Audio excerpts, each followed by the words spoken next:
recording. There It we is? go. Okay. So, there's a scary story I could tell you. There's a nicer story I could tell you. Yeah. Let's go with the scary. Is that okay? I hope people that will be listening would not be so scared, but this is the Chavetz Chaim. The question is, how is it that there are people that are Mechalel Shabbat and they have a good life, they have everything? So in the Sefer Shem Olam, Chavetz Chaim writes, he says, don't be wondering that people that are Mechalel Shabbat, they don't even care, as if like there's nothing going on, and they are wealthy and they're doing good and they're successful.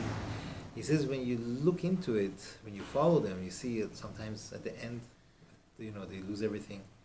And even if they're successful until the end, still don't be wondering. He says, let me give you a mashal. The mashal is about one of the ministers of the king that rebelled against the king, did a terrible sin, and the king was very upset at him because he was a close confidant. And the king wanted to punish him. And they were thinking what to do. They decided we're not going to just give him a punishment. He deserves more than that. What did they do? They built a glass home for him in the middle of the city square. And they put him there.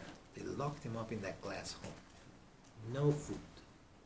So, and he still sat there like, all proud of himself that he rebelled against the king. And, the first day he kept himself. The second day he was already getting weaker and weaker and weaker. People were like gathered around to watch what's happening with him. And as time goes on, during the second day, he's just getting, failing. Third day, worse. By the fourth day, he's just laying almost half conscious. Then suddenly he comes to, he's starving, he's dying. He's like last breaths. Takes a bite out of his own arm. Starts eating his own flesh. People are like disgusted. They're all walking away. In the midst of it all, someone comes. A traveler comes from a different place, and he comes and sees everybody's gathered in the middle. Hundreds of people are watching what's going on.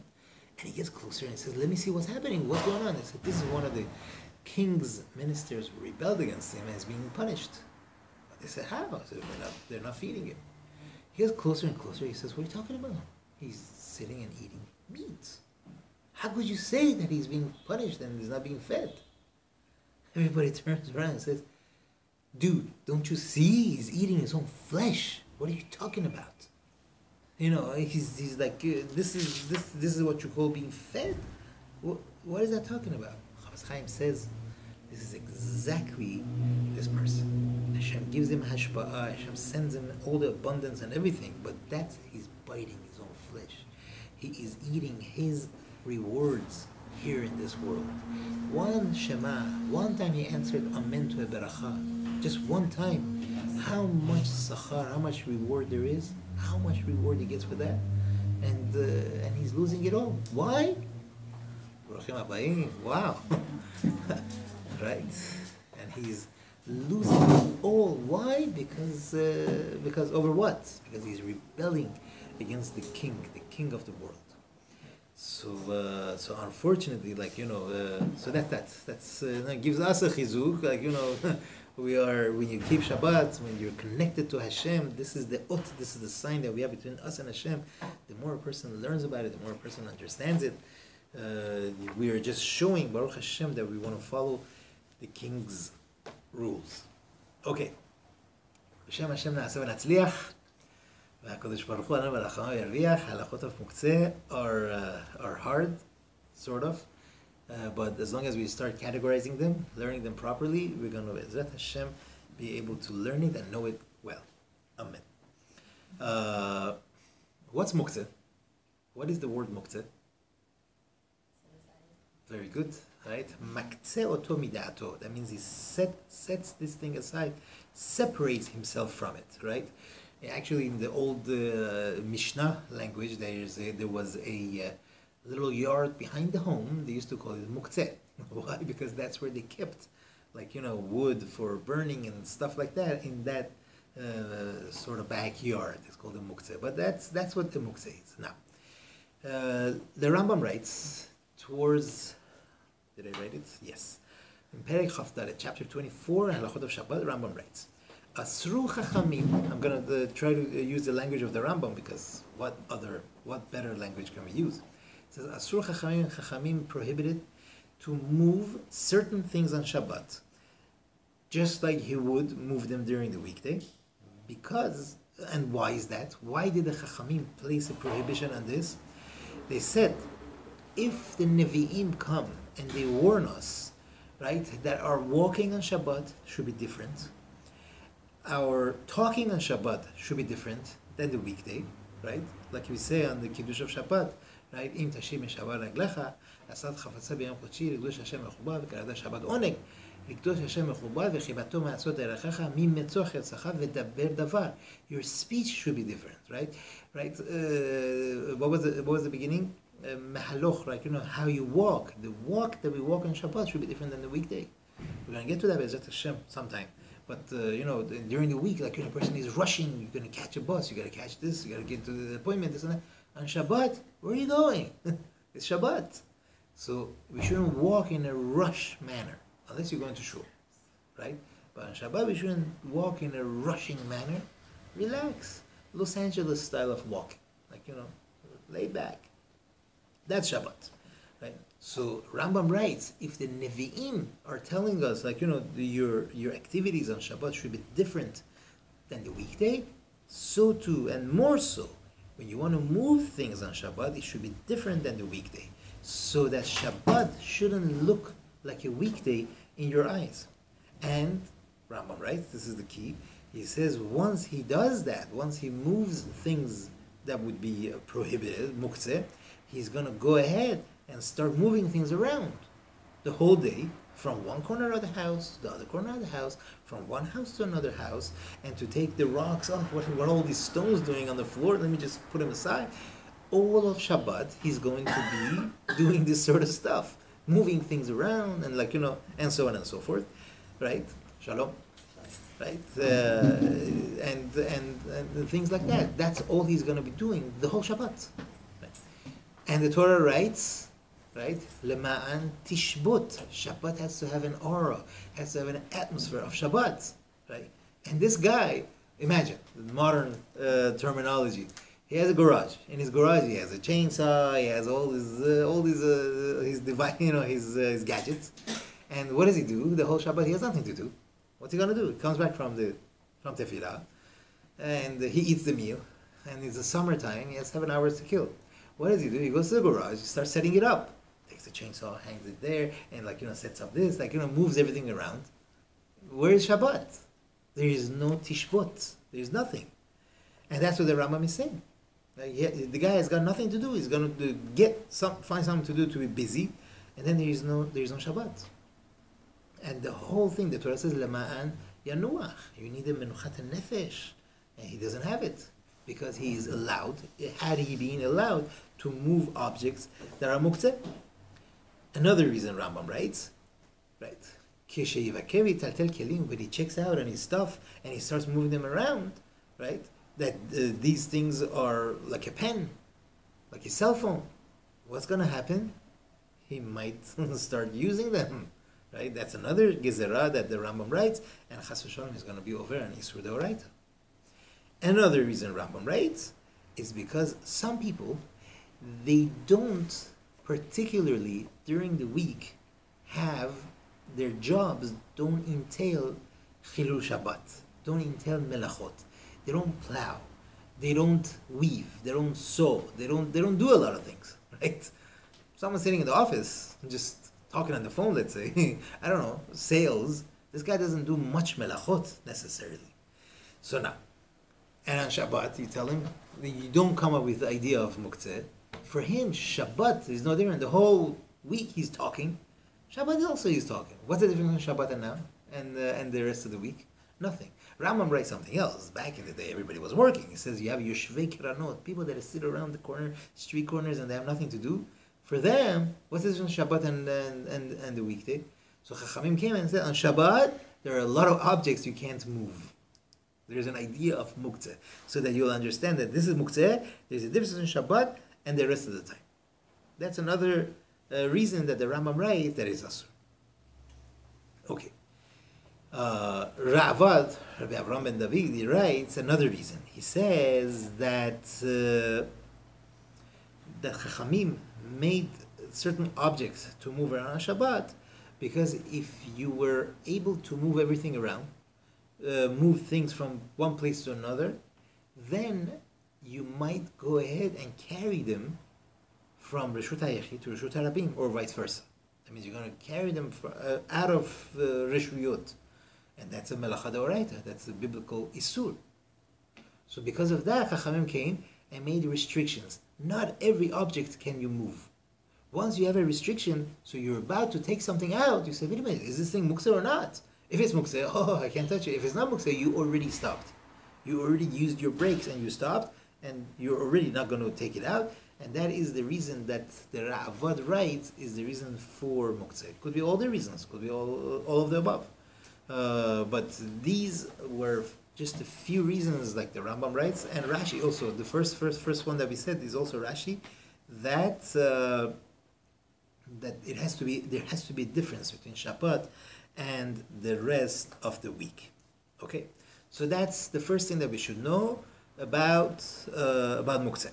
Now, also, now let's see how the whole mukseh, the whole idea of the Gezerah of the Chachamim of mukseh came about. The Gemara in Masechet Shabbat, page 123, page Kuf Chav Gimel. That's where it's at. It's a good way to remember 123. So over there it says Tanu Rabbanan, right? Chachamim teach us, Barishona, in the beginning. Now this beginning, we need a historical background a little bit. When Am Yisrael went to Galut, they went to Babel, right? The first destruction of the first Beit HaMikdash, or in the 3 weeks. It's also good to mention. After the first destruction of the first Beit HaMikdash, after the destruction of the first Beit HaMikdash, they were there for 70 years. They came back. Who came back? Who was at the helm? Ezra HaSofer, Nehemiah, Zerubbabel. They came back, and they are coming to Eretz Yisrael. Now, Eretz Yisrael, it was a smallish community, but there was a community still there. And they come in. What do they see? They see people on Shabbat. They're going to the market. They're buying stuff, selling stuff, just doing things, doing all these things. Is it asur from the Torah? No. Selling is not asur from the Torah. Money is not mukseh. Is mukseh, but mukseh wasn't yet activated, right? Until then, Am Yisrael was in a high spiritual level. They didn't need these things. They kept Shabbat. They were connected to Hashem. They had whatever it was. They were not in this level that they needed the Chachamim to enact the Isur of mukseh or the Isur of buying and selling. So this is the time. We are talking about Anshe Knesset HaGedolah, 120 Chachamim. Amongst them, 80 of them were Nevi'im, 80 prophets. Chagai, Zechariah, Malachi, Ezra, Nehemiah, all these people, there are 80 of them were Nevi'im. And so they enacted a lot of things. The Tefillah, the Shomon Esrei that we have, amongst many, many other things. Another thing, mukseh pretty much started then. So when the Gemara says Barishona, in the beginning, what did they say? There are only 3 vessels that one is allowed to move on Shabbat. One is Mikzoa shel devela. That's a sort of a knife that they would cut through. They had the cakes of figs. You need to cut it, so there was a special type of a knife to cut through that. That's allowed to move that knife. The other thing is Zohama Listerin. Not Listerine, Listeron. This is like a big, it's sort of like a big spatula, big spoon by which they would remove on top of the pots. They had some garbage that would collect after a long time of cooking. So they would be able to move that. You couldn't get to the food without that. So that was also allowed to use on Shabbat, and also sakin katan, small knives that they used on the table, right? Those were the only kelim that people were allowed to use on Shabbat. Your normal things there. Then it says chazru vehitiru. Chazru vehitiru. It says it double. They went and they allowed. They make they opened the door a little bit, and then they opened the door a little bit. Then Amar Rava, What's this double language? He says, hitiru, this is what they allowed.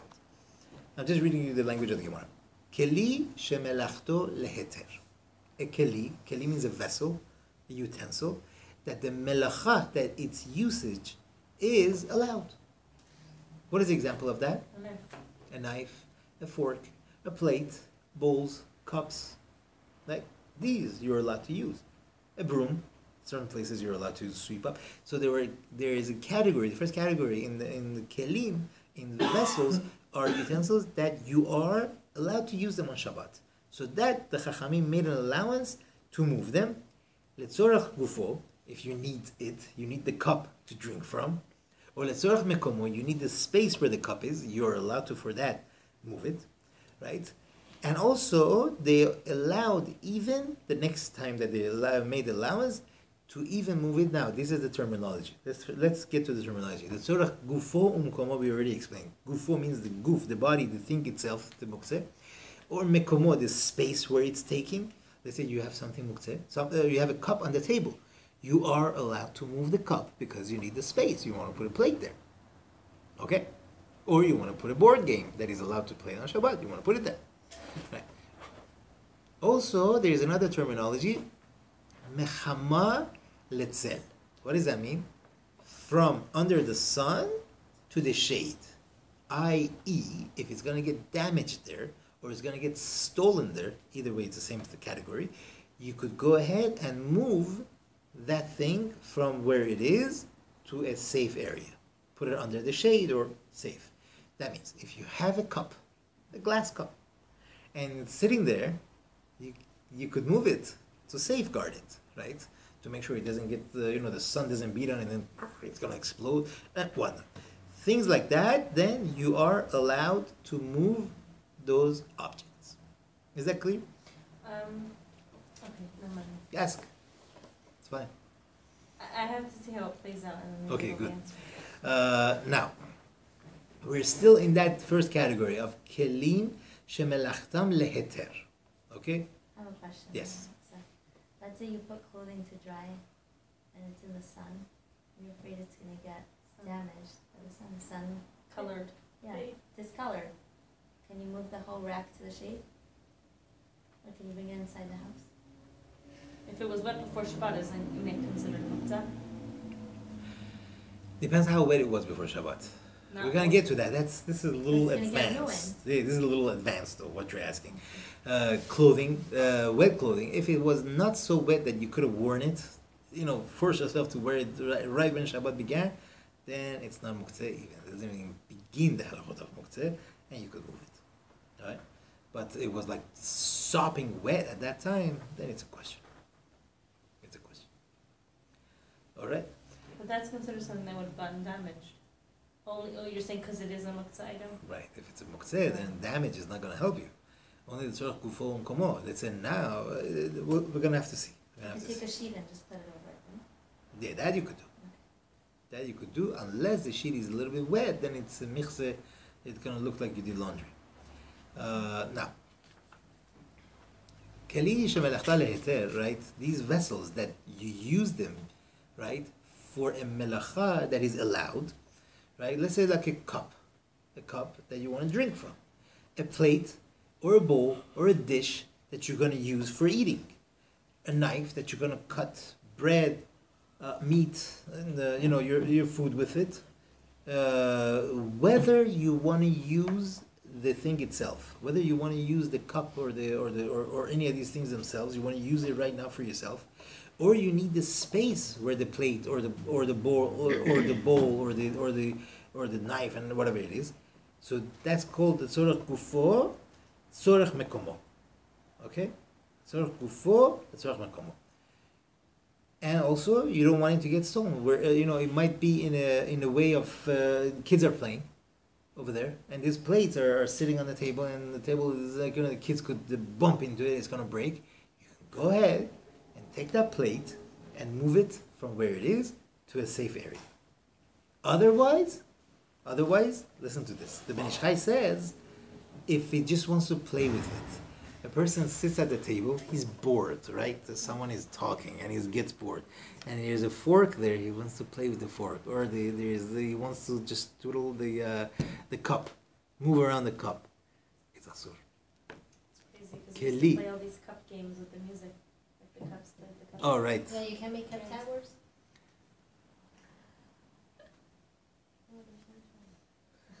That might be that. See, there's a tzorech. We'll get to it. There might be a heter for that. Let's find it. So first of all, the Ben Ish Chai says yadav askaniyot. It's because the person wants to play. He's playful. He's like he gets bored. He starts playing. So then in that case, he writes, and Rav Vadia quotes him. He says it would be asur to move it, even as a kelisha melachto leheter. You use the cup for drinking. Use it for drinking, but you want to play with it. You just want to move it for no reason, no reason, then it would be asur to move it. However, Ben Ish Chai also writes this, but you moving it, you are making the place neat. Like that means that if there is any reason for it, then it's fine. If there is no reason at all, then it's not fine. You want to use it for the game, obviously it's fine. The Ber Moshe I think brings Hasidim, the Rebbe's tish. Everyone knows what a tish is, right? Tish, table. Yeah, tish. Like a big, huge table where the Hasidim sit by the Rebbe. It's taking a long time. Usually it begins around 8 o'clock at night until like 2 o'clock in the morning. And they're all sitting there and he gets bored. He writes, and the guy wants to play with the cup in front of him. He's allowed to. He takes care of his boredom. As long as there is a reason for it, right? Aruch HaShulchan brings, he says, if he has a pleasure from it. He enjoys playing with the knife. He just he's like twists it. Whatever it is called letzorech. So, but just for no reason at all. For no reason. Well, obviously, if they're touching it. There's a difference. To keep from being bored, right? There's a function. There is a benefit to it. Right. But to keep his hands busy. Why? No. But that's enjoyable for him. Just twiddle his thumb. If he's somebody who likes to touch things, let's say, he needs to be touching something. What can I tell you? The Ben Ish Chai is telling us not to do it. Rav Vadia also quotes him. He says, What's the difference? that because you have to make a distinction. Where there is a reason for it, fine. If this guy is gonna go crazy, if he doesn't play with this spoon, then fine, right? Let's give him something else to play with. Give him food. This halacha doesn't apply to, right? Give him cake to crumble. Fine, let him do whatever he wants. It's not tochen, it's fine. Let him do it. But there are something that's a keli, even though it's a keli shemelachto leheter, although it's a vessel, right? On the vessel, there is a problem. The Chachamim are telling us, we see from the language in the Gemara that the Rava comes along and says you could move it. And also he gives us another leeway, mechama letzel. For its protection, you can move it. But he doesn't say, just for no reason, you could move it. So, although, let it be said that there are some poskim that say you are allowed to move it for no reason at all. But Shulchan Aruch doesn't go with that. Shulchan Aruch doesn't go with it. Rishonim, Rambam doesn't go with it. Many Rishonim don't go with it. So, It's not a cup thing. Yeah. Let's say you're doing it to play a game. that's letzorech. That then becomes it this. is Tzarech, so what would be wrong with it? Yeah, that's letzorach. We said that would be fine. So if there is any need, we see from the other poskim that are bringing, if there is any need that you find that it's an immediate need for now that he wants to use, that's fine. You can move it. But I'm just saying, a person just sitting doing nothing, just wants to play with these things, better not. Unless doing so, the Ben Ish Chai writes, is gonna make the table neat and whatnot. Then. Again, it's a big disciplinary thing that a person disciplines himself for the halachot of Shabbat to understand that on Shabbat it's different. Everything, our behavior, even moving some mundane objects, is different. We can't do that on Shabbat, even though it's not something that's asur. A person's button falls from their coat, from the shirt on Shabbat. What is the story with that button? Mukseh. It's mukseh. Why is it mukseh? There's no use. It's not attached to your garment anymore. There's no use. Excellent. Chazak u'aruch. It's not mukseh. Why is it not mukseh? You're holding like Rav Moshe Feinstein, Zechat Tzadik Uvracha, and Rav Eliashiv. So you're in good company. Says Maran that being that this button was a part of a kli, the shirt is a kli, is a vessel, right? So being that it was part of a kli, now that it falls, it doesn't lose that name of being part of the kli. Therefore, he writes, and you could easily, right after Shabbat, you could even sew it up now. It's just that it's asur, right? It's asur to sew it back on Shabbat. So that's why we don't do it. But otherwise, you could easily put it back on, make it back a part of the kli.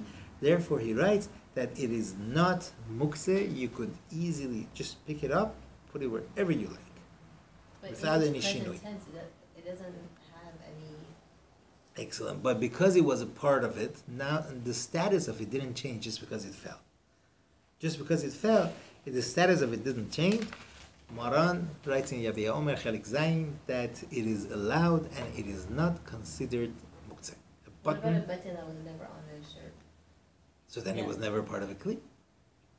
Right. Like the extra pen that comes in. They're reserved, but that's usually sewn onto the shirt and. I don't No, like sometimes how- it's in a always? little Ziploc number. Okay, all right. So then they're right. Those, then you're 100% right. That is that there's no use for it. You have nothing. What are you gonna do with it? Some poskim wanted to say you could use this button. Let's say you have a bottle, and you want to close the bottle, so you put the button on the opening of the bottle. See, I have a use for it, but I don't know. They don't like it so much. They're not going with it. So then for them, having an extra button on the bottom of their shirt is also mukseh, or even carrying. No, that's already sewn onto the clothing. It's batel to your beged. We spoke about it in the halachot of carrying. It's batel. It's a part of your shirt. No worries. That's fine. Now, how about a log, right? A log, generally, it would be completely mukseh. Mukseh machmat gufo, one of the toughest muksehs. We're not going to touch that now.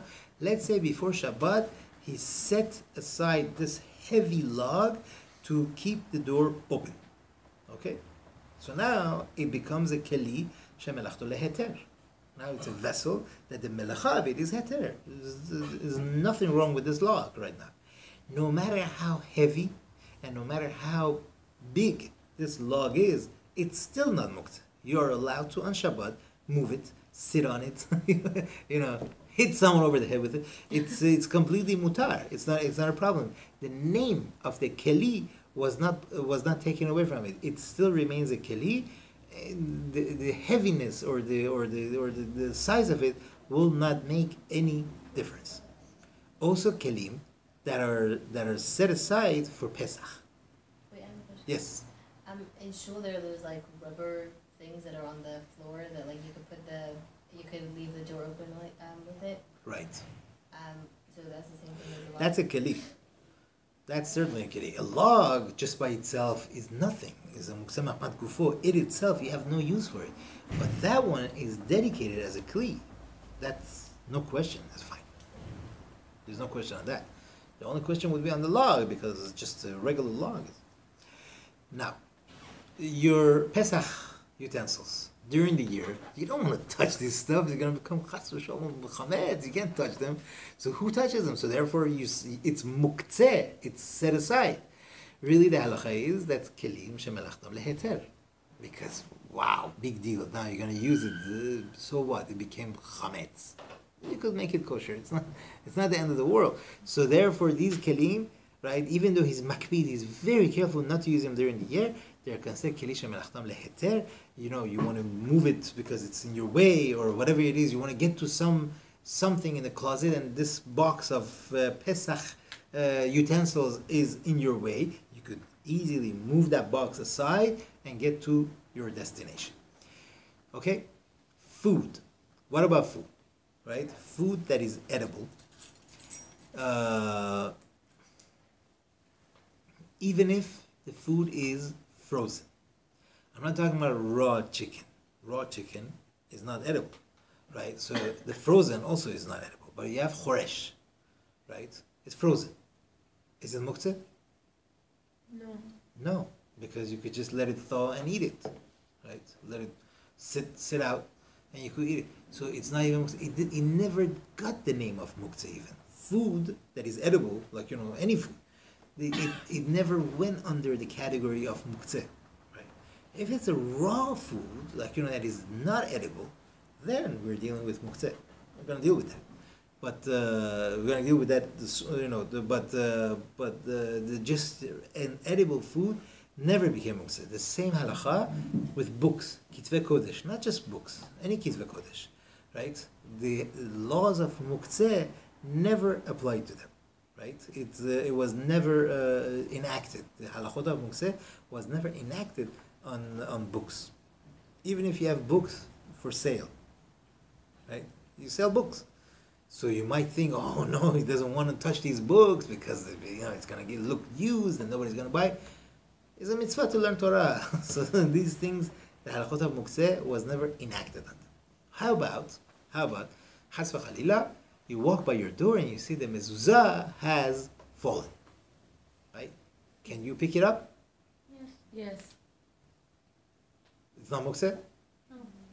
It's not mukseh because first of all, you could certainly open it up and learn from it. Parashat Shema Yisrael, is in there, and also you can learn the halachot of how to make the lines, how to how to write it, and so on and so forth. It's kitvei kodesh, and the halachot of mukseh was never enacted on it. We learned before when we were learning halachot of boneh, if one is allowed to put the mezuzah back, right?